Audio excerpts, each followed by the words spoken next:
সাবেক প্রধানমন্ত্রী ও বিএনপির চেয়ারপারসন বেগম খালেদা জিয়ার দ্রুত সুস্থতা কামনায় চাঁদপুরের মতবুত্তর উপজেলার ৬০ নং ইউনিয়নে মিলাদ ও দোয়া অনুষ্ঠিত হয়েছে। বিএনপির জাতীয় নির্বাহী কমিটির সদস্য ডক্টর মোহাম্মদ জালাল উদ্দিনের নির্দেশনায় ইউনিয়ন শ্রমিক দলের সিনিয়র যুগ্ম সাধারণ সম্পাদক খোকন ব্যাপারীর উদ্যোগে শুক্রবার বিকেলে দলীয় কার্যালয়ে এই মিলাদ ও দোয়া মাহফিল অনুষ্ঠিত হয়। মাহফিলে বেগম খালেদা জিয়ার সুস্থতা, দীর্ঘায়ু এবং দেশের কল্যাণ কামনা করে বিশেষ দোয়া ও মোনাজাত করা হয়। এ সময় সংক্ষিপ্ত আলোচনায় বক্তব্য রাখেন মনির হোসেন মনি মেম্বার, সাধারণ সম্পাদক ৬০ নং ইউনিয়ন বিএনপি, খোকন ব্যাপারী সিনিয়র যুগ্ম সাধারণ সম্পাদক ইউনিয়ন শ্রমিক দল ও হান্নান মেম্বার বিএনপি নেতা। অন্যান্যদের মধ্যে উপস্থিত ছিলেন উপজেলা স্বেচ্ছাসেবক দলের আহ্বায়ক শাহজালাল প্রধান, যুগ্ম আহ্বায়ক মফিজুল ইসলাম শান্ত, ৬০ নং ইউনিয়ন বিএনপির সাংগঠনিক সম্পাদক ডক্টর নবীর হোসেন, বিএনপি নেতা কামরুজ্জামান বাবু, ইউনিয়ন যুবদলের সহ সভাপতি জাকির মিয়াজি, সিনিয়র যুগ্ম সাধারণ সম্পাদক মাহবুবুর রহমান আরিফ, এছাড়াও বিএনপি,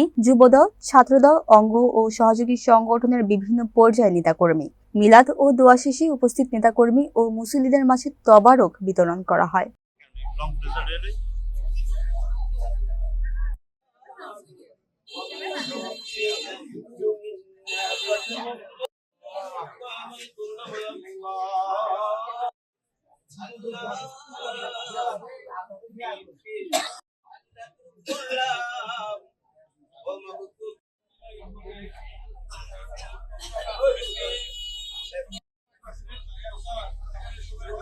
ভাই কথা কইেন না,